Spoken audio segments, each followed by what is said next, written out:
Audio Jungle.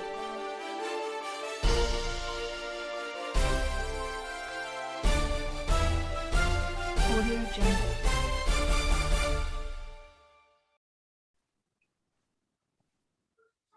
السلام علیکم ورحمۃ اللہ.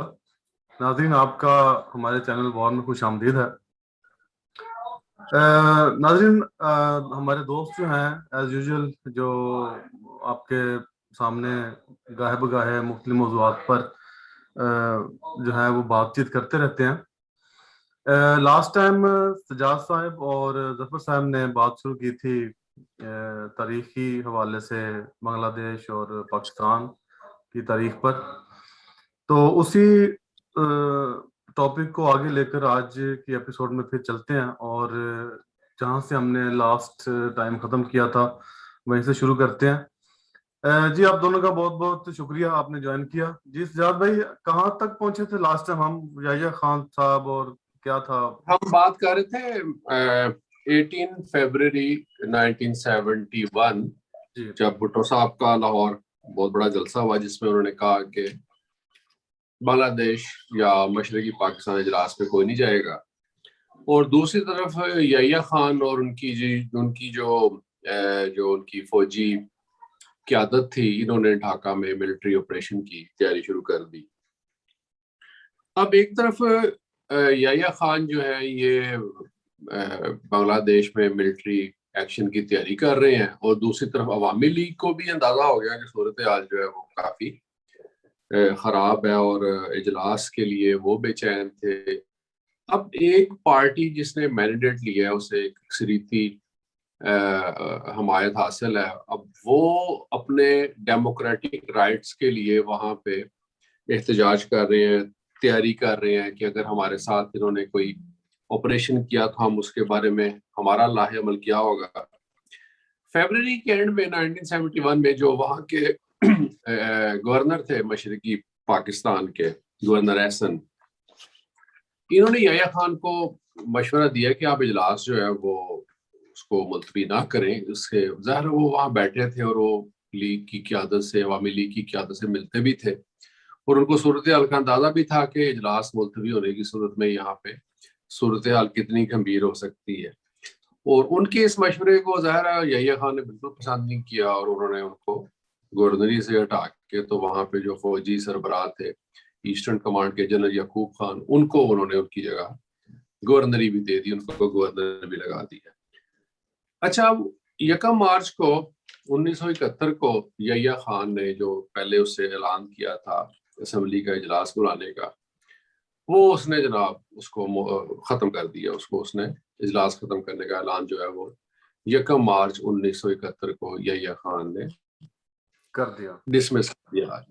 ٹھیک ہے. اچھا, اب یہ جو صورتحال پیدا ہوئی ہے, اب مشرقی پاکستان میں دیکھیں انڈرسٹوڈ ہے کہ وہاں کی جو قیادت ہے اور وہاں کی جو پبلک ہے, اب وہ یہ پرسیپشن لے رہی ہے جو کہ غلط نہیں ہے کہ یہ سب کچھ مغربی پاکستان کی وجہ سے ہو رہا ہے, اور مغربی پاکستان میں جو بھٹو ہے انہوں نے پریشرائز کیا ہے یحییٰ خان کو, اور یحییٰ خان نے ان کی وجہ سے, کیونکہ بھٹو کے جو اجلاس ہو رہے تھے, جلسے ہو رہے تھے, اس میں ساری بات وہ بھی ببانگ دول کر رہے تھے کہ بھی یہ سب کچھ ہم نہیں ہونے دیں گے. ان کا تو واضح سٹانس تھا کہ جو کچھ بھی حکومت بنے گی, جو بھی آگے فارمولا طے ہوگا ہمارے بغیر, تو وہ ناممکن ہے کہ پیپلز پارٹی کی شمولیت کے بغیر اس قسم کی کوئی حکومت ہم تسلیم کریں.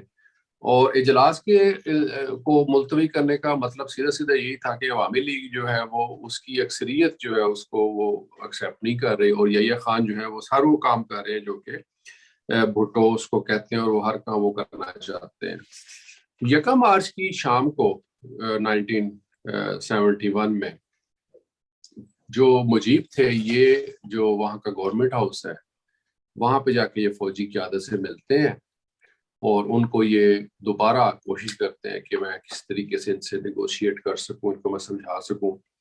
وہ ان سے بات کرتے ہیں کہ آپ لوگ ڈیلے مت کریں, یہاں عوامی ریئیکشن جو ہے اس کا بہت خطرہ ہے, اور اگر آپ ڈیلے کریں گے تو اس کے اچھے نتائج نہیں نکلیں گے. اور ان کو چونکہ یہ بات ساری سمجھاتے ہیں, وہاں پہ جو فوجی قیادت ہے ان کو یہ بات سمجھ میں بھی آتی ہے کہ یہ ٹھیک بات کر رہے ہیں. اور وہ کیا کرتے ہیں کہ مشرقی پاکستان سے وہاں کی جو ملٹری قیادت ہے وہ یہ پیغام جو ہے کہ بھئی جلد از جلد آپ نئی تاریخ کا اعلان کریں، ادروائز یہاں پہ حالات بگڑ جائیں گے. وہ یہ اعلان مغربی پاکستان میں پہنچاتے ہیں کہ کس طریقے سے یہ خان تک یہ پیغام پہنچ جائے. اور یہاں پہ جنرل حمید یہ پیغام جو ہے وہ وصول کرتے ہیں اور وہ اس کے بارے میں وعدہ کرتے ہیں کہ میں یہ میسج جلد از جلد جو ہے آگے پہنچانے کی کوشش کرتا ہوں. لیکن اس دوران ڈھاکہ میں 2 مارچ میں دارہ ہنگامے شروع ہو جاتے ہیں. 2 مارچ سے لاٹھی چارج شروع ہو جاتا ہے، جھڑپیں شروع ہو جاتی ہیں اور جزوی کرفیو بھی لگ جاتا ہے. ڈھاکہ یونیورسٹی جو ہے وہ اس معاملے میں ہمیشہ سے ایک گڑ رہی ہے کہ وہاں پہ اسٹوڈنٹ ہمیشہ جو تھے وہ اکٹھے ہو جایا کرتے تھے اور وہاں پہ وہ اپنا پروٹیسٹ اور پولیٹیکل ایکٹیویٹیز اور سب کچھ وہاں پہ شروع ہو جاتا تھا. لیکن یہ جو ایکٹیویٹیز ہو رہی تھیں مشرقی پاکستان میں جس میں فوجی آپریشن کا بھی آپشن موجود تھا اور جو ماضی کے تجربات تھے ان کو مد نظر رکھتے ہوئے وہاں پہ ڈھاکہ یونیورسٹی کا جو جمنازیم فیلڈ تھی جو اس کا ایک ڈپارٹمنٹ تھا وہاں پہ انہوں نے باقاعدہ اسٹوڈنٹس نے فوجی ٹریننگ بھی شروع کر دی. یعنی اس کا بڑی تفصیل سے ذکر جو ہے وہ ڈیتھ ریکننگ بک ہے شمیلہ باس کی، اس میں بڑا تفصیل سے اس کا سارا ذکر کیا. اور اس دوران جو ٹریننگ وہ کرتے تھے اس کی تصویریں آج بھی ڈھاکہ یونیورسٹی میں موجود ہیں. اچھا، اس دوران چونکہ ایجیٹیشن کا زمانہ تھا، ہڑتالوں کا زمانہ تھا، مشرقی اور مغربی پاکستان کے درمیان رابطہ بھی کم ہو گیا، ٹیلی فون کی تاریں کاٹ دی گئیں، تجارت بند کر دی گئی، پان یہاں سے بہت جایا کرتا تھا اس کی سپلائی بند ہو گئی، بینک بند ہو گئے اور کاروباری سرگرمیاں جو تھیں وہ ہر طرح سے ان کے اوپر پابندی لگ گئی. ایون یونائٹڈ نیشن اور یورپین ممالک کے جو لوگ تھے ان کے جو کنٹری تھے انہوں نے بھی اپنے اپنے ممالک کے لوگوں سے کہا کہ وہ یا تو یہاں سے نکل جائیں یا فوجی چھاونیوں میں پناہ لیں. اور اس کے علاوہ جو مشرقی پاکستان کے لوگ تھے وہ تو خیر پروٹیسٹ کر ہی رہے تھے، مغربی پاکستان کے جو لوگ تھے انہوں نے بھی فوجی چھاونیوں میں جا کے پناہ لی کیونکہ ان کے اوپر بھی اٹیک ٹوک آتے تھے. جیسے ہوتا ہے کہ ایک پبلک جب بگڑتی ہے، جب ایک اس کا وائلنس ہوتا ہے تو اس کا پھر ظاہر ہے رزلٹ جو ہے وہ عوامی غیظ و غضب کی صورت میں سامنے آتا ہے اور دونوں طرف کے عوام اس کا خمیازہ بھگتتے ہیں. 6 مارچ کو اس صورتحال میں 6 مارچ کو یحییٰ خان اعلان کیا کہ جو اجلاس ہے 25 مارچ کو ہوگا اور ساتھ میں اس نے مجیب کو بھی میسج بھیج دیا. ظاہر ہے جنرل حمید نے ان کو میسج دیا کہ یہ پیغام آیا وہاں سے، تو اس نے اعلان کر دیا کہ اجلاس جو ہے 25 مارچ کو ہوگا اور ساتھ میں اس نے مجیب کو بھی پیغام بھیجا کہ آپ جلد بازی میں کسی قسم کا کوئی فیصلہ نہ کریں.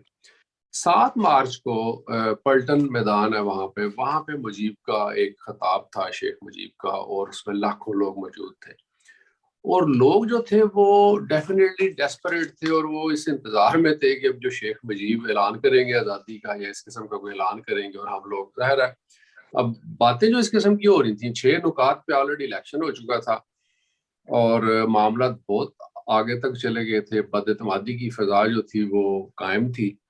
لیکن شیخ مجیب نے کمال ضبط کا اور صبر کا اس وقت بھی مظاہرہ کیا کیونکہ پولیٹیکل مائنڈ آدمی تھے اور وہ سمجھتے تھے کہ معاملات کو سیاسی صورت میں اگر آگے بڑھایا جائے تو زیادہ بہتر ہے.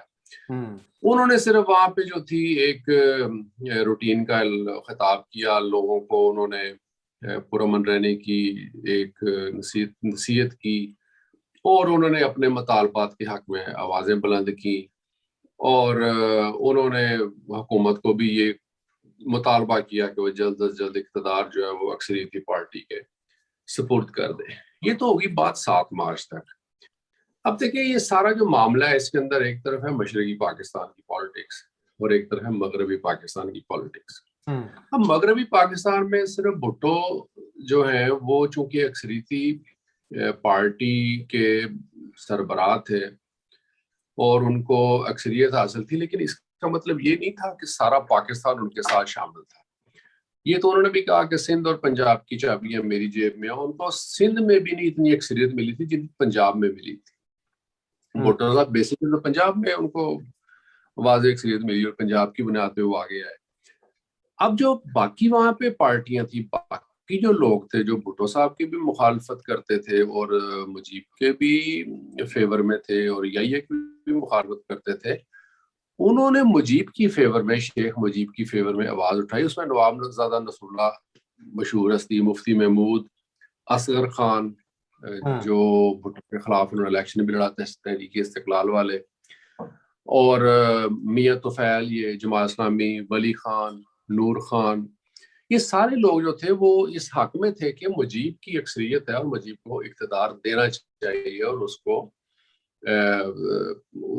اس کا رائٹ ہے اسمبلی میں، اجلاس میں اس کو اقتدار اس کے جو ذمہ کرنا چاہیے.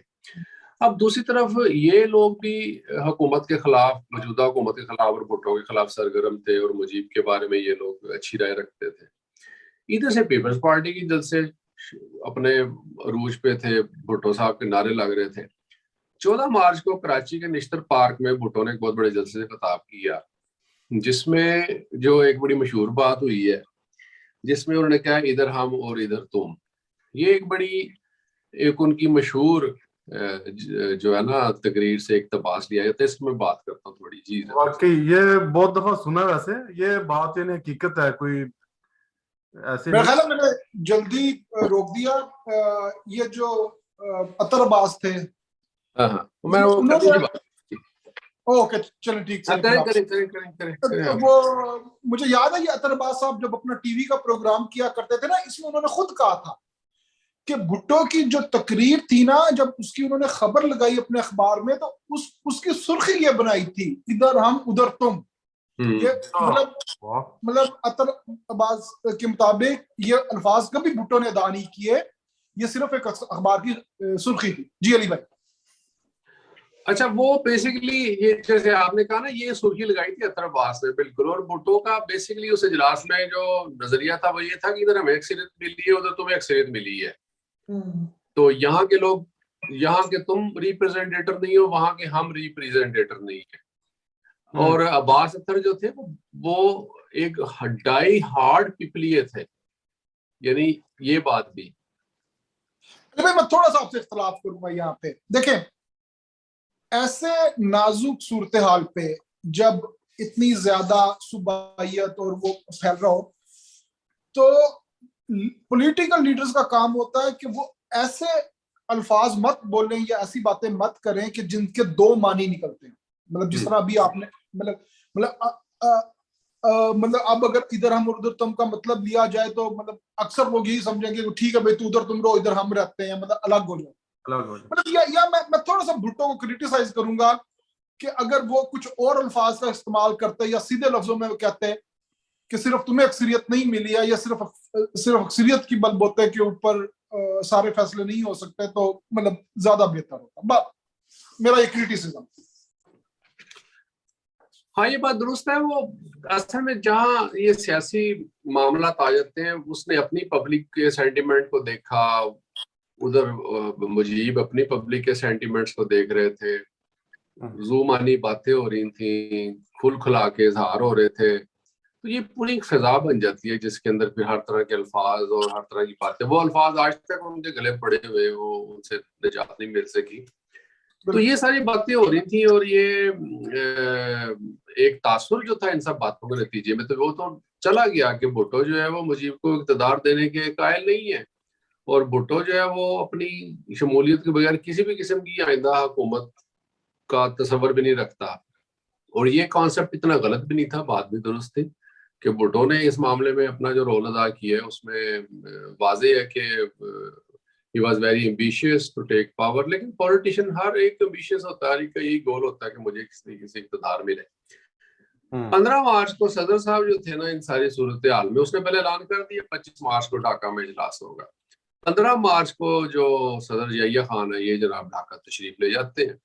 عملاً ڈھاکہ میں گورنمنٹ کی ریڈ جو تھی وہ ختم ہو چکی تھی، اور جو چوکیاں تھیں اور جو سیکورٹی ساری عوامی لیگ کے پاس تھی، اور جو پولیس تھی اور باقی جو محکمے تھے سیکورٹی والے وہ بیک فٹ پہ ہو چکے تھے. لیکن جیسے یحییٰ خان وہاں پہنچا ہے تو مجیب کے آرڈر کے اوپر ان کے کہنے پہ وہاں پہ معاملہ جو ہے تھوڑے نارملائز ہوئے اور چیزیں نارمل ہوئی، اور ان کو عوامی لیگ کی سیکورٹی میں لے کے آیا گیا ایوان صدر میں.